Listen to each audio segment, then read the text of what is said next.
Mesdames, Messieurs, bonjour. Vous êtes bienvenus à Panorama de Émigré TV qui est diffusé depuis Bilbao, Pays Basque. Avec la réalisation de diverses communications, je suis Eliezer Jiménez Julio et je vous salue depuis Genève, Suisse. Nous remercions Amaya pour le soutien technique dans les studios centrales à Bilbao. Notre programme aujourd'hui, France, Amérique latine 33, un pont de solidarité entre l'Amérique latine et l'Aquitanie. L'Aquitanie, c'est une région française située au sud-ouest du pays limitrophe avec le Pays basque. Gloria Berger, c'est la coprésidente et directrice de FAL 33 à Bordeaux. Bonjour Gloria, comment allez-vous? Bonjour, merci de nous accueillir de nouveau sur Panorama. Merci. Sophie Duval, elle est la responsable des projets d'activités solidaires de FAL 33 aussi à Bordeaux. Bonjour Sophie. Bonjour Eliezer et merci pour l'invitation. Merci à vous pour être ici présent avec Panorama. Sarah Erasmi, responsable des activités cinéma de FAL 33, même à Bordeaux. Bonjour, Sarah. Bonjour Eliezer, merci pour cet espace. Merci.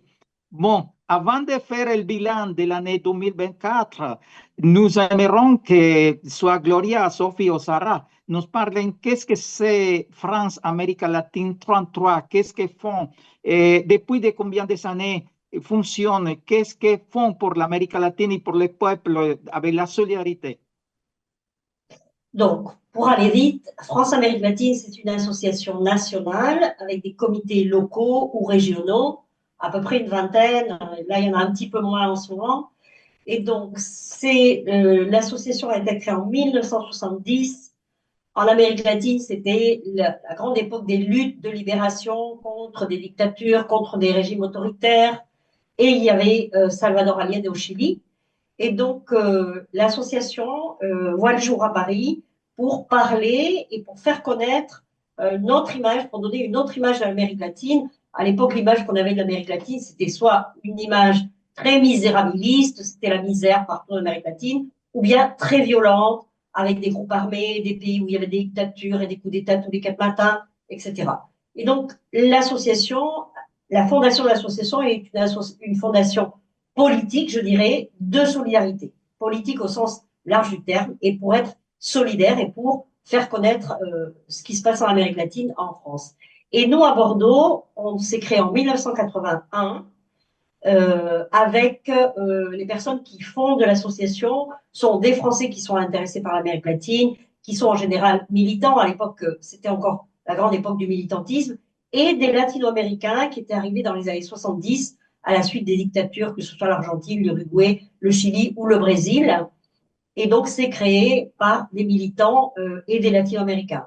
Très rapidement, à part de faire des campagnes de dénonciation des exécutions extrajudiciaires, des violations des droits de l'homme, on crée un festival de cinéma qui s'appelle les Rencontres avec le cinéma d'Amérique latine, parce que les gens qui ont créé l'association étaient des amoureux du cinéma, et puis aussi parce que le cinéma est un outil et un moyen assez extraordinaire pour parler de la réalité et pour montrer la réalité. Donc voilà, et puis parallèlement à ce festival de cinéma qui va avoir 42 ans en 2025, nous avons également développé, à part les campagnes, des projets de solidarité internationale que nous développons avec des partenaires latino-américains dans différents pays. Voilà un petit peu l'activité de l'association. Et pour parler du bilan 2024, on commence avec la responsable de la, on va dire, de cinéma à Allez, Bordeaux. On va dire comme ça. Sarah va faire son cinéma. Oui, alors moi, Allez-y, Sarah. merci. Alors, 2024 a été une année pour le festival Les Rencontres du cinéma latino-américain très riche. Nous avons eu une édition incroyable dont nous sommes très contentes et contents. Pour resituer un tout petit peu le festival, donc Gloria a parlé de ses racines et de sa volonté, non, de créer autour de films des espaces aussi de débat et d'échange qui soient des espaces politiques, sociopolitiques, de réflexion autour des luttes des peuples latino-américains, des situations de certains pays latino-américains, qui puissent aussi nous faire réfléchir à ce que nous vivons de ce côté-ci de l'Atlantique, en France et en Europe en général. Le Festival des rencontres du cinéma latino-américain, qui en 2024 donc, a eu 41 ans, est un festival voilà, de cinéma et société.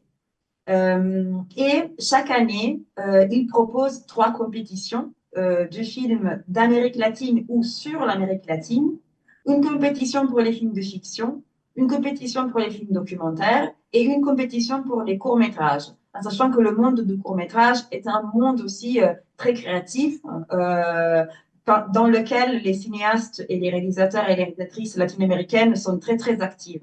Donc, c'est très riche aussi, ce monde-là.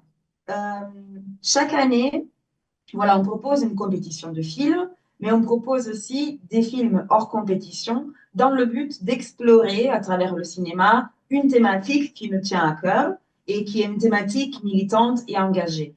En 2024, nous nous sommes proposés d'explorer l'idée de migration et les situations de migration qui sont celles de l'Amérique latine. On s'était rendu compte, oui, qu'en Europe, on a toujours beaucoup de stéréotypes autour de la migration en général et de la migration latino-américaine, qu'on connaît certaines routes de la migration, certaines des raisons des migrations, mais qu'on n'a pas un regard approfondi sur les situations, notamment au sein du continent latino-américain, donc des migrations plutôt internes au continent, internes aux États, et d'autres types de migrations vers les États-Unis ou vers l'Europe, mais dont on connaît peu en réalité les raisons et dont on analyse beaucoup moins les dynamiques, disons. Donc, le festival se proposait de donner à voir des œuvres d'art qui abordent la migration avec un regard un peu déplacé, dans le sens qui se situe en dehors des récits déjà construits.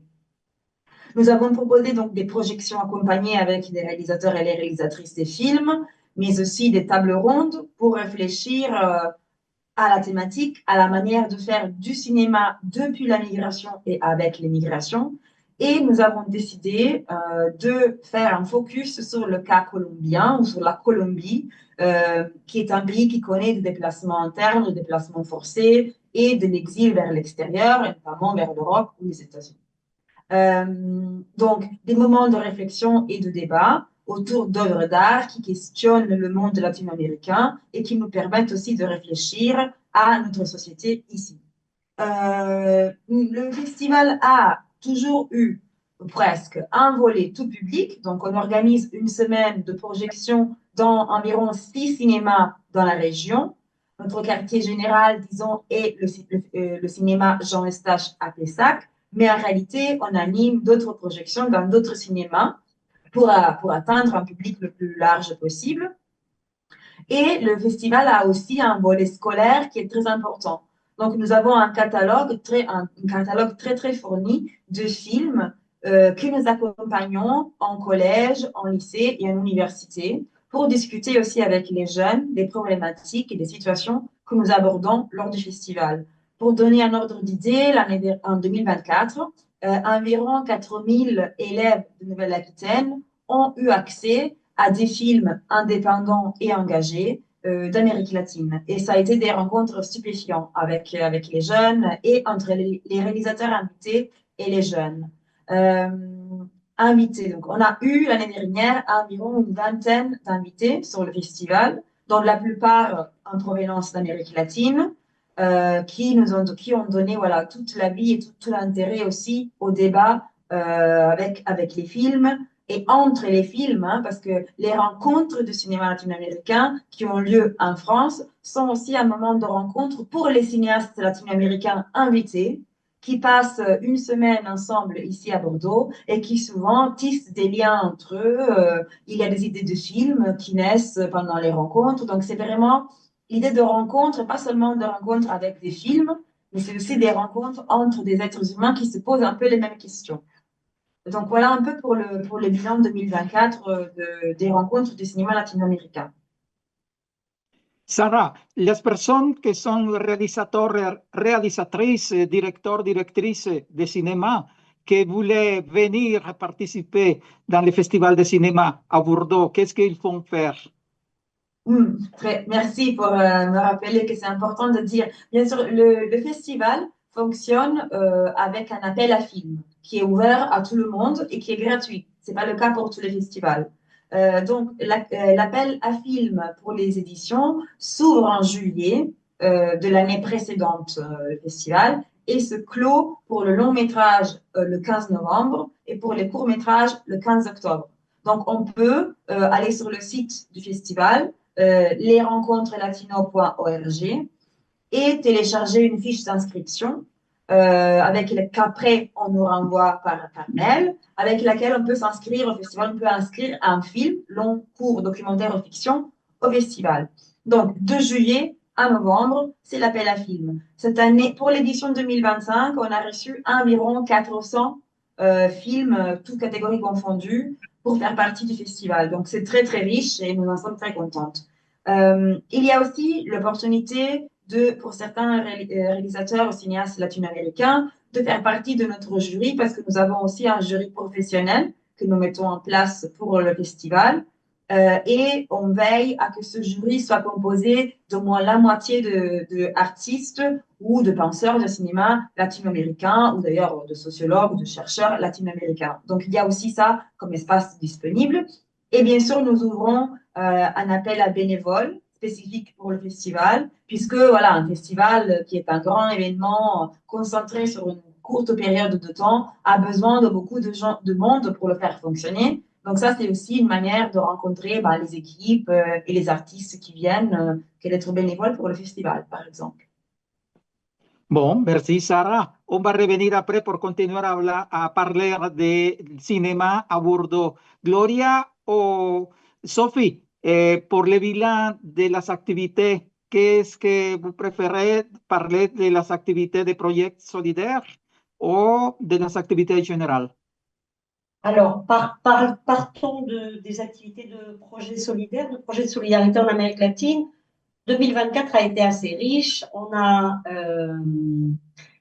fait un voyage solidaire et formatif au Venezuela en avril 2024, où on est parti avec un petit groupe de Français et de Françaises, de toute la France d'ailleurs.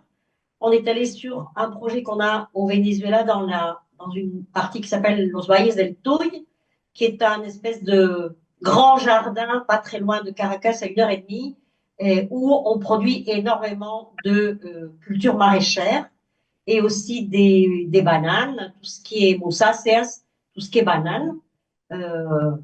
Et donc là, on a un projet avec des producteurs et des productrices d'une municipalité qui s'appelle San Francisco de Yare, qui est très connue dans le monde entier. Les gens viennent au mois de février du monde entier pour voir les Diables dansants de Yare, qui est une manifestation qui date de l'époque de la colonisation espagnole. Et donc là, nous accompagnons des producteurs et des productrices pour produire en agroécologie, pour produire leurs semences bio et pour faire du circuit court, faire de la vente en circuit court et pour qu'ils puissent un peu designer leur ferme en permaculture, avec des outils de la permaculture. On travaille pour ça avec la mairie de San Francisco de Yare et avec les équipes de la mairie de San Francisco de Yare. Et on est reçu par le maire, on est toujours très bien reçu par le maire et par ses équipes. Et on travaille avec une autre entité, deux autres entités au Venezuela qui sont le mouvement des Sans-Terre du Brésil avec la Brigade Apolonio de Carvalho, qui est une brigade internationaliste de jeunes brésiliens qui sont en général des agronomes, des techniciens de l'agroécologie, des techniciens de la production de semences, etc., et qui travaillent au Venezuela. Ça existe depuis 2005. Chavez avait fait un accord avec le mouvement des Sans-Terre pour que des Brésiliens viennent accompagner les Vénézuéliens pour un changement de l'agriculture vers une agriculture, d'abord vers une production nationale de l'agriculture et une agriculture bio. Et en échange, le Venezuela reçoit des jeunes étudiants brésiliens qui n'auraient pas les moyens de faire des études, par exemple, d'ingénieur ou de médecine, et qui viennent les faire au Venezuela. Voilà un petit peu le voyage qu'on a fait au mois d'avril.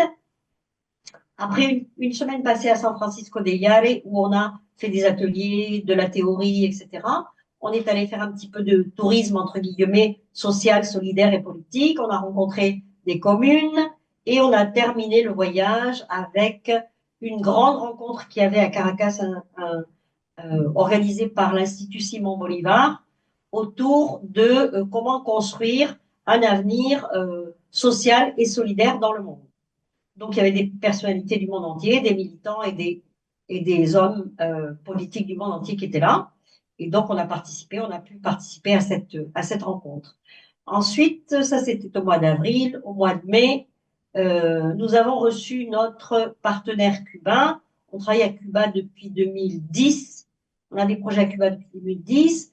Et actuellement, on a un projet sur la péninsule de Zapata, qui est un écosystème assez particulier et très riche. C'est une zone Ramsar, c'est une réserve de la biosphère, c'est un parc naturel, c'est une réserve nationale également. Il y a une faune et une flore très importante avec 23 des 26 oiseaux endémiques de Cuba. Donc, c'est un écosystème très particulier, mais très fragile aussi, puisqu'on est sur une péninsule. Et donc là, nous avons reçu notre partenaire, notre directrice de projet sur place qui s'appelle Leni Caballero, qui est une biologiste spécialiste orchidées, avec son directeur, le directeur du centre dans lequel elle travaille, qui est le centre de service de l'environnement, qui se charge de tout ce qui est service autour de l'environnement sur la péninsule de Zapata. Ils sont venus pendant 3 semaines. On est parti une semaine en Ardèche, dans le sud-est de la France, où ils ont rencontré des entités, des structures, des projets alternatifs, avec des amis que nous avons là-bas qui sont spécialistes de l'écotourisme, puisque les projets que nous avons à Cuba tournent autour de l'écotourisme et aussi autour de la protection des écosystèmes et de développer des activités qui puissent diminuer les impacts du changement climatique, puisque les Cubains c'est une île, et donc les Cubains sont très impactés et sont très inquiets sur ce changement climatique et sur notamment la montée des eaux. Donc, les Cubains sont restés ici 3 semaines. On est allé dans des écoles, dans des collèges. On est allé dans des universités également, à l'IFED, qui est un centre de formation pour tout ce qui est développement international, solidarité internationale. Et nous avons participé aux 48 heures de l'agriculture cubaine avec d'autres associations avec lesquelles nous participons et nous travaillons. Nous avons fait une journée d'études autour de l'agriculture urbaine, la souveraineté et la sécurité alimentaire avec d'autres associations. Voilà un petit peu ce que nous avons fait en ce qui concerne les projets de solidarité. Voilà. Gloria Verges, coprésidente et directrice de FAL 33 à Bordeaux. Quelqu'un qui nous écoute, un Français, Française, ou une personne européenne qui aimerait s'engager, participer, les aider, et être dans les activités que vous faites pour l'Amérique latine, qu'est-ce qu'il faut faire? Eh bien, ils peuvent prendre leur téléphone et nous appeler, ou bien aller sur notre site. On a un site dédié aux rencontres qui s'appelle lesrencontreslatino.org. Donc là, c'est uniquement la partie cinéma. Et on a un autre site qui s'appelle fal33.org. Là, ils vont avoir toutes les informations, notre site, ils vont avoir notre numéro de téléphone, les mails. Mais le mail le plus simple, c'est contact au singulier @fal33.org. Et bien sûr, ils peuvent nous téléphoner et discuter avec nous, devenir adhérents de l'association, devenir bénévole de l'association. On a toujours besoin de bénévoles dans une association.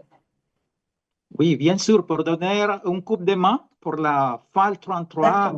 Dans ce cas, c'est à Bordeaux. Et maintenant, c'est Sophie qui nous va parler du projet et des activités solidaires. Oui, merci Eliezer. Peut-être, là, on était plus sur le bilan, peut-être rentrer dans les perspectives de 2025. Sarah en parlait, les rencontres de ciné latino-américains cette année ont été dédiées à la migration. Et on a organisé notamment une table ronde sur le sujet des migrations en Colombie, où toutes les spécificités, des spécificités particulières. Ce pays un des premiers, ou je crois encore le premier pays avec le nombre de déplacés internes le plus nombreux au monde.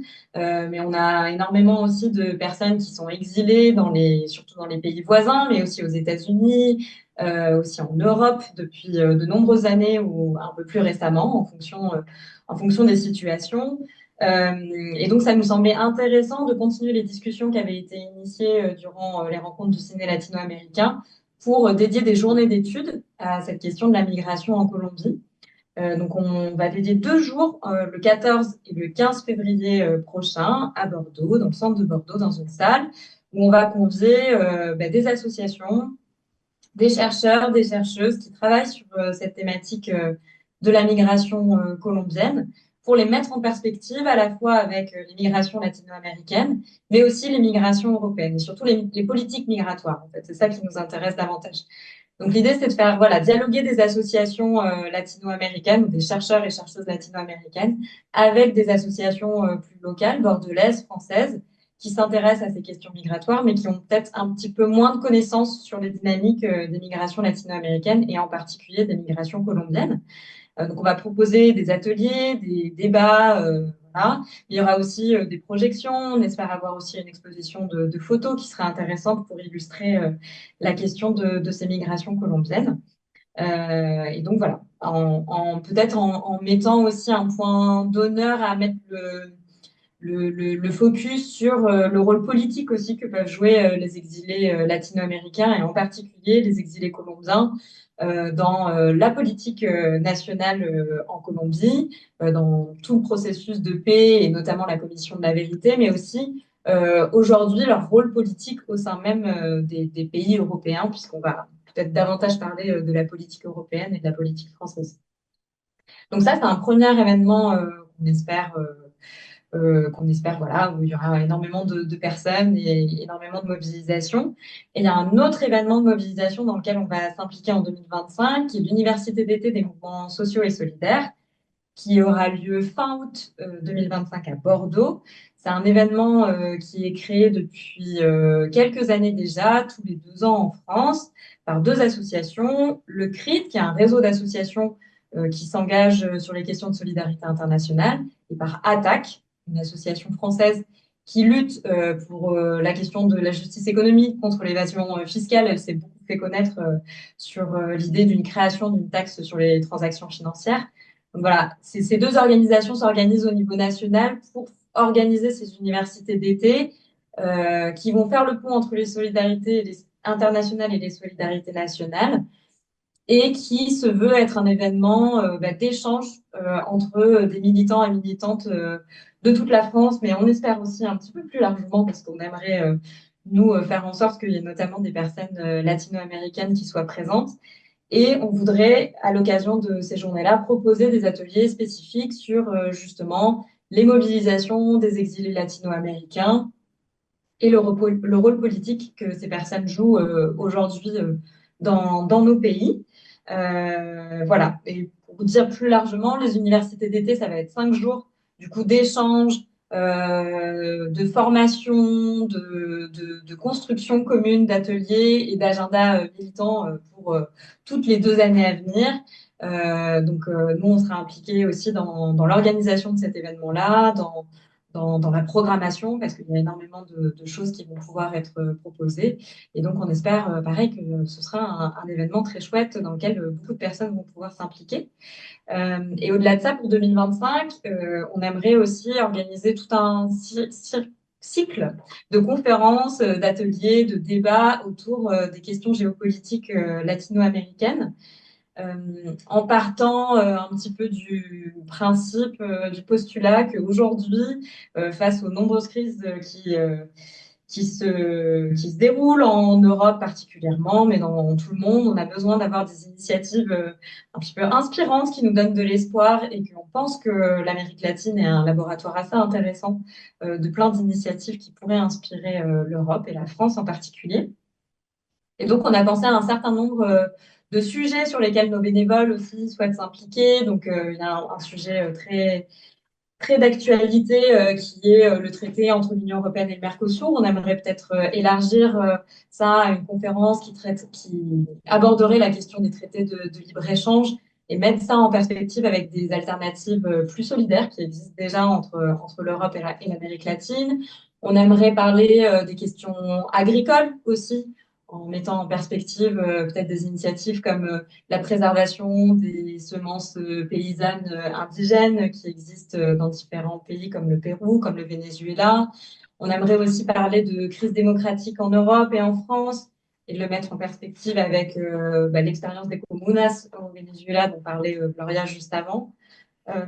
Donc voilà, quelques exemples de ce qu'on aimerait développer et puis d'autres en fonction des volontés de nos bénévoles, de d'autres personnes, de d'autres rencontres qu'on va pouvoir faire en la marcha, comme on dit. Voilà. Sophie Duval, el responsable de proyectos y activités solidaires FAL 33, aussi à Bordeaux. Merci beaucoup. Et Gloria, pour l'avenir 2025, qu'est-ce qu'on peut atteindre?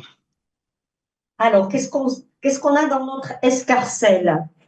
Donc, pour 2025, on a bien envie de continuer, on va continuer le travail avec Cuba, toujours autour de cette question climatique, parce que ça impacte toute l'activité humaine, le changement climatique. C'est pas simplement qu'il fait plus chaud ou que quand il pleut beaucoup, c'est simplement que ça va transformer, c'est en train de transformer toute notre façon d'habiter la planète. Donc, on est en train de penser, d'écrire, de co-construire un projet qui va être avec Cuba, toujours dans la même partie de la péninsule de Zapata, sur la partie la plus au sud, avec des populations qui sont des femmes qui font de la pêche artisanale et des gens qui font de l'agriculture. On va travailler aussi avec la République dominicaine sur des choses transversales et aussi avec la Martinique. On a un ancien militant de France-Amérique latine, Bordeaux, qui s'est installé en Martinique et qui travaille. Et ce qui va relier ces trois pays, enfin ces trois espaces, il y a un corridor biologique qui se trouve dans la Caraïbe et qui fait qu'il y a des phénomènes qui sont semblables dans tous ces pays. Donc, c'est à partir de là qu'on va travailler sur le changement climatique et quelles activités mettre en place pour essayer de le diminuer, d'en diminuer les effets, notamment sur la vie humaine. Voilà, ça c'est pour le projet à Cuba, donc Cuba, République dominicaine, la Martinique et la France. Et puis, on va poursuivre notre travail au Venezuela. Il faut qu'on voit avec nos amis vénézuéliens comment on continue à les accompagner et à aller aussi apprendre d'eux et voir ce qu'ils font. Ils sont en train de planter et de reforester avec du cacao, avec des noix de cajou et avec du café. C'est un grand programme du ministère de l'Agriculture vénézuélien. Et enfin, on a en tête et en cœur un projet avec la Colombie, avec le département d'Antioquia, qu'on connaît bien puisqu'on y a travaillé depuis très très longtemps.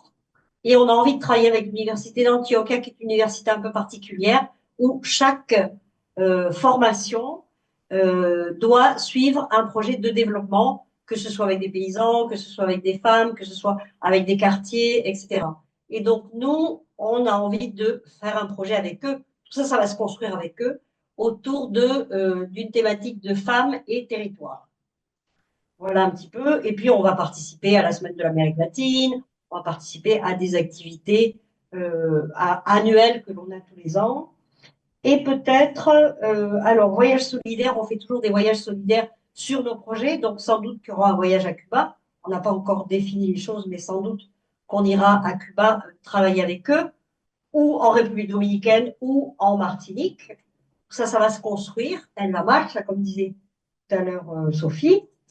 Et ensuite, peut-être un voyage au Pérou. On a un ami qui est au Pérou, qui s'appelle Romain Migus, qui vit au Pérou en ce moment et qui est en train de terminer un film qui va s'appeler La Grande Récolte.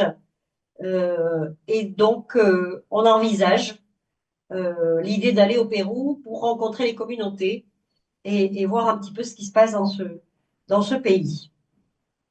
Voilà en gros les projets. Merci, Gloria Verges. Y por finir, nuestro programa, Sara Erasmi, responsable de las activités cinéma FAL 33.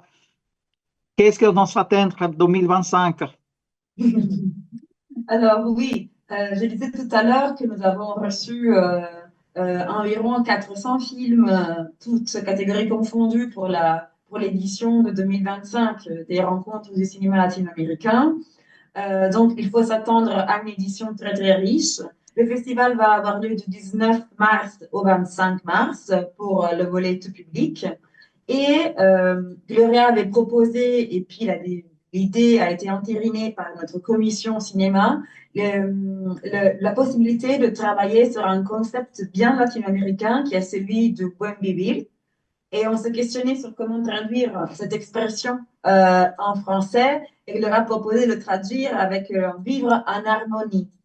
Donc, un concept qui a ses racines dans les cultures quechua et aymara du continent latino-américain, qui a été ensuite retravaillé par plusieurs universitaires en Amérique latine et ailleurs, mais surtout en Amérique latine, qui a été inclus dans des programmes politiques en Équateur, notamment, par exemple, et qui est inscrit dans certaines constitutions nationales en Amérique latine, un concept qui voit le monde comme un tout, dont les êtres humains donc feraient partie, et qui se questionne sur la manière d'habiter la planète, encore une fois, de façon équilibrée, de façon en harmonie. De ne pas voir l'être humain comme quelque chose comme une entité qui serait à part et qui aurait le droit d'exploiter, comme on dit souvent, non, les ressources naturelles et les animaux, mais comme voir l'être humain comme une partie de quelque chose de plus grand qui serait notre planète, et que pour vivre de façon juste ou de vivre en harmonie, il faudrait pour les êtres humains trouver des façons d'exister en équilibre avec les autres éléments. Et aussi de s'organiser en équilibre.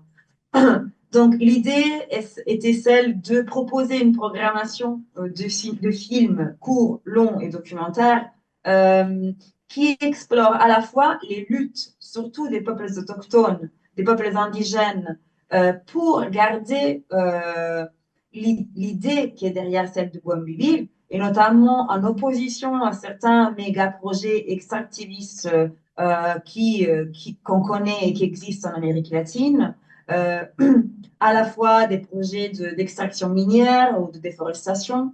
Donc, mettre en lumière ces luttes très organisées des peuples indigènes qui essayent de préserver leur territoire et leur manière de les vivre et de les habiter, qui n'adhèrent pas complètement à l'idéologie extractiviste du capitalisme qui s'est imposée à travers ce qu'on connaît comme la colonisation, entre autres partout dans le monde. Donc, mettre en lumière les luttes qui sont nombreuses et qui sont nécessaires, et aussi donner à voir des expériences alternatives dans lesquelles ces mécanismes du capitalisme extractiviste, disons, sont remis en question et sont mises de côté pour expérimenter des façons d'exister, de vivre, de s'organiser et de s'alimenter, par exemple, qui sont différentes. On faisait l'exemple de las comunas, des communes au Venezuela. Il y a d'autres exemples d'alternatives qui nous ont été présentés à travers les films. C'est vrai qu'on a remarqué qu'il y a beaucoup plus de films qui nous ont été présentés qui dénoncent des projets plutôt de grandes entreprises qui vont à l'encontre de l'établissement d'un buen vivir, d'un vivre en harmonie en Amérique latine, mais on s'accroche quand même aussi à ces films qui nous proposent des alternatives. Et l'idée, c'est de se questionner sur le vivre en harmonie aussi ici en Europe et sur comment on peut apprendre des luttes et des alternatives proposées par le laboratoire latino-américain, comme le disait Sophie tout à l'heure, pour s'enrichir, pour nous enrichir dans nos réflexions engagées, militantes en France et en Europe aussi. Bon, France, América Latina 33, un point de solidarité entre l'Amérique latine et l'Aquitaine. Notre invité aujourd'hui, Gloria Verges, Sophie Duval et Sara Erasmi. Merci beaucoup pour être ici à Panorama. Merci à Panorama. Merci à Emigrants TV. Bonne fête de Noël là aussi. Merci. À vous également. Merci beaucoup pour le soutien technique de Amaya dans les studios centraux de Bilbao. Ce programme a été réalisé par diverses communications et diffusé par Emigrados TV à Bilbao, Pays Basque. Je suis Eliezer Jiménez Julio, à Genève, Suisse. Merci à vous, amables, pour votre attention et bonne journée, bonne fête de Noël. Merci beaucoup.